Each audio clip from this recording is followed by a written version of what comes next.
салом ба ҳамаи шумо подписчикони сомонаи Фарахноз лайв. Пеш аз соли нав барои тамоми бонувон ман як хушхабар дорам.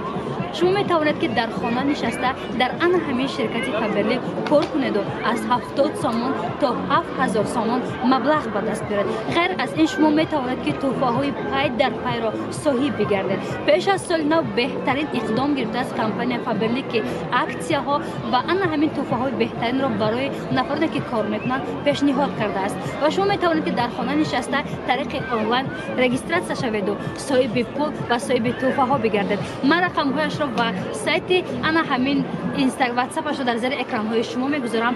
дароед занг бизанед, ҳам соҳиби тӯҳфа бигардед ва ҳам даромади пулӣ бибинед. салом арз мекунам ба ҳамаи шумо тамошобинон ва подписчикони сомонаи Фарахноз лайв. мо якчанд рӯз пеш суруди Шаҳбозҷонро ба ҳамаи шумо пешниҳод карда будем ки суруди ватан буд ва хостем барои дастгирӣ кардану шогирд гирифтан ва ҳамаи шумо дар комментария нависонда будед ки апаи Фарахноз аз наздик даъват кунеду бо он кас барнома кунед, мо аз наздик суруди он касро гӯш кунем ва баҳо диҳем. ва имрӯз даъваташон кардем бо суруди модар барномаро оғоз мекунем. خوش آمدی شهبازجان. رحمت کجایی مادر جان به تو حیرانم، کجایی مادر جان به تو گریانم، نتابد در چشم من حسن و روی تو، کجایی مادر جان به تو غم دارم، نظره کردم به سوی سفره تو، جای تو خالی است، بروی این زبانم هر لحظه گویم نام تو باقی است. مادر جانم، مادر جانم، مادر جانم به تو حیرانم، مادر جانم، مادر جانم به تو گریانم، مادر جانم. سلامت باشی شهبازجان. و میگفتی که من دیدم که شما سلامتیتان خوب نیست. بله، من راستیگه مزام قناه بود برای همین کامنتر دیدم مردم همه قریب میگفت که از نزدیک بینیم شه، به خاطر همون سلامتیم خوب نبود خستم آمدم. سلامت باشین دوستان عزیز. بین همه شما در کامنتاریا بها بتین خدی آوازی آن همین شهبازجانه و شهباز بین صحبتی آزاد میکنه، صحبتی که هر چیزی که دلت میخواه، هر چیزی که میتونی صحبت کردن همراه با مردم پیشنهاد کن. салом ба ҳамаи шумо дӯстони азиз. ба саҳми ҳамаи шумо мерасонам ки мо муддати чанд вақт буд ширкати Акай Ҷурабекро барои ҳамаи шумо реклама мекардем ва ногуфта намонад ки он нафароне ки ба мо занг задан ва гуфтанд ки апаи Фарахноз ана ҳамон ширкати Акай Ҷурабек мо документҳои фаршивӣ дорем, моро бе ягон монеагӣ бурда мерасонад. пас ман хостам ки ана ҳамин суханҳоро тариқи видео барои шумо нишон бидиҳам ки шумо метавонед бе ягон монеагӣ با شرکت اکای جورابک باوری کنید و رفته از گرانیسه گذارید. شرکت اکای جورابک بهترین سوق سلامت میبرد، جواب میگه هر یک دونه غیر بچه ها مقصد اینا مرامه یکدوم کس کمبودی داره یا نه؟ نه همه سوق سلامت را سوق سلامت گشتیم اومدیم، سوق سلامت با جو مکان میرسیم. خداوند نگهبان تو باشه.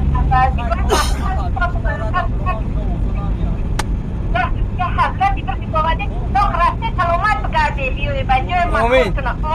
الله اکبر.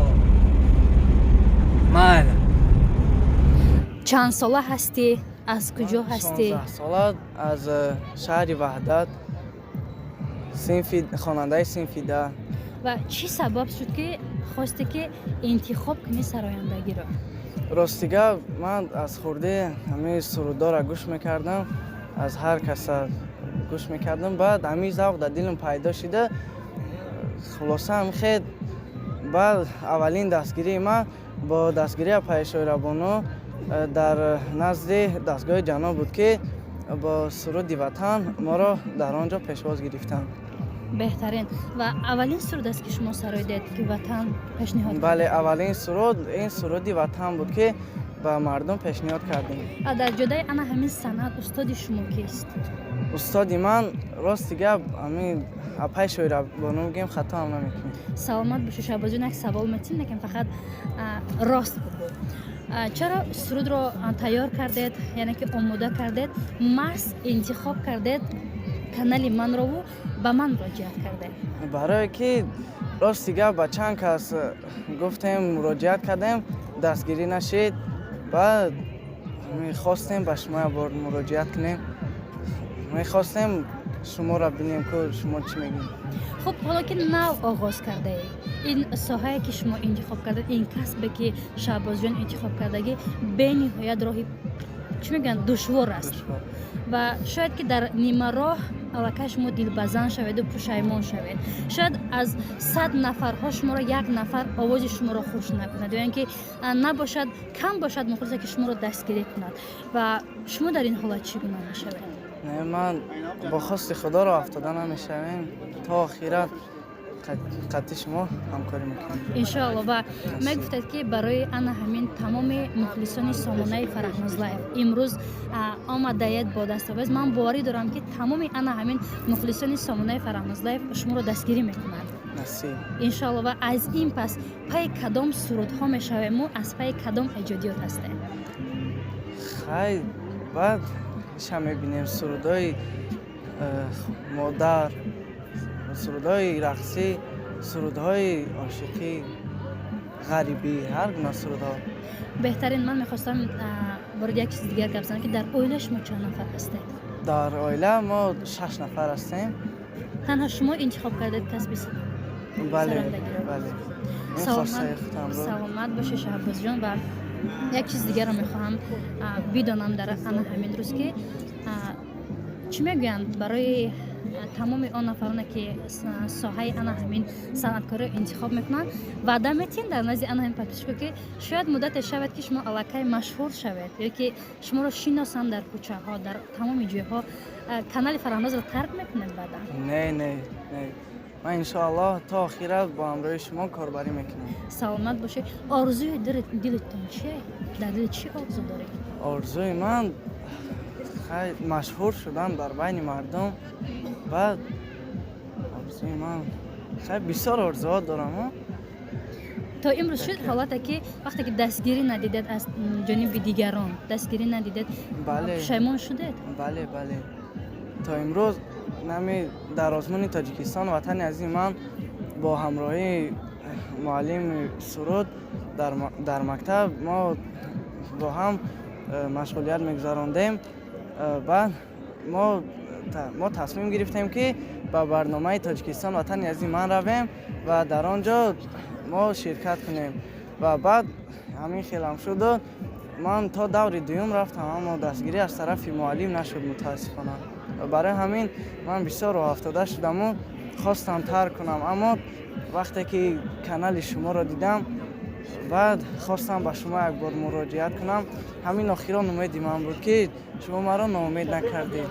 خب سلامت باشه. باز یک سرود دیگر رو پیشنهاد میکنیم با مخلصان، بعدا با صحبت رو ادامه میدیم. مایلش سرود انتخابی است، کدام سروده که شما میخواد برای مخلصان پیشنهاد کنید؟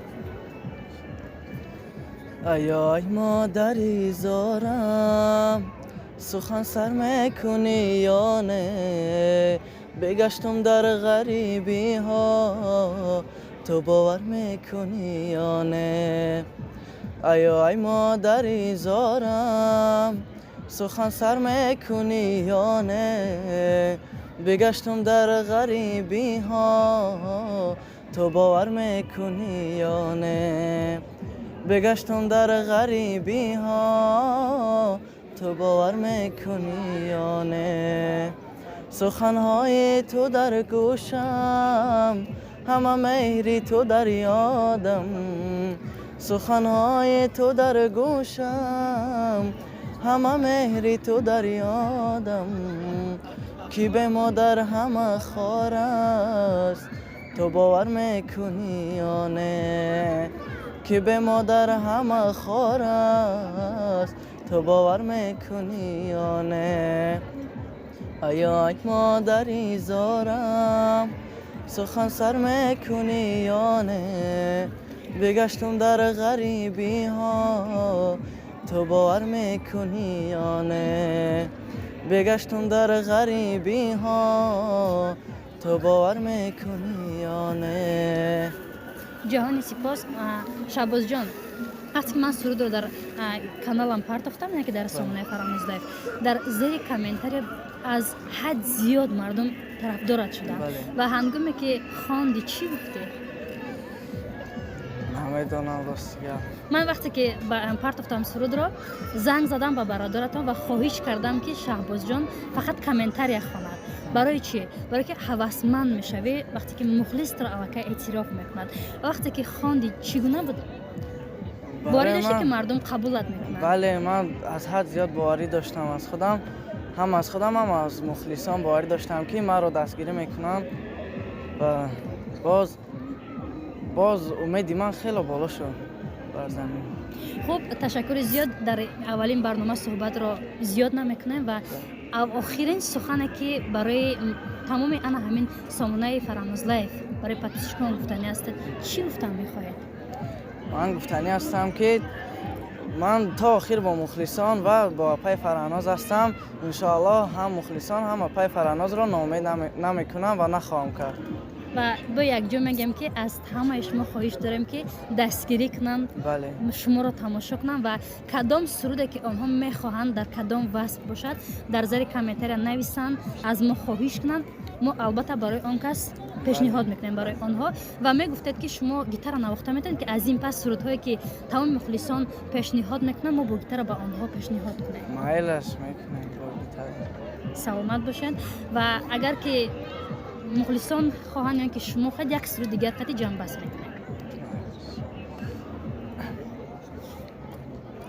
بخوانم بیدی به پایان بخوانم برای مردمی بدخشان بخوانم بیدی به پایان بخوانم برای مردمی بدخشان بخوانم ز خاراق جان گذر داری نداری دلبر ز احوالم خبر داری نداری دلبر ز خاراق جان گذر داری نداری دلبر ز احوالم خبر داری نداری دلبر. تشکر زیاد. خب دوستان عزیز، این بود صحبت آزاد با شهباز جان. همه شما گوش کردید و آن نفرانی که میخوان دستگیری کنن و کدام سرودهای رو شما میخواد در زیر کامنتر نویسید، ما ادامه میدیم. خداوند همه شما رو نگهبان باشد. خیر عزیزان دل. شهباز جان خیر میگیم. خیر مخلصان، ما انشاءالله شما رو ناامید نمیکنیم. دستگیری شما پیشروی ماست. خیر عزیزان دل.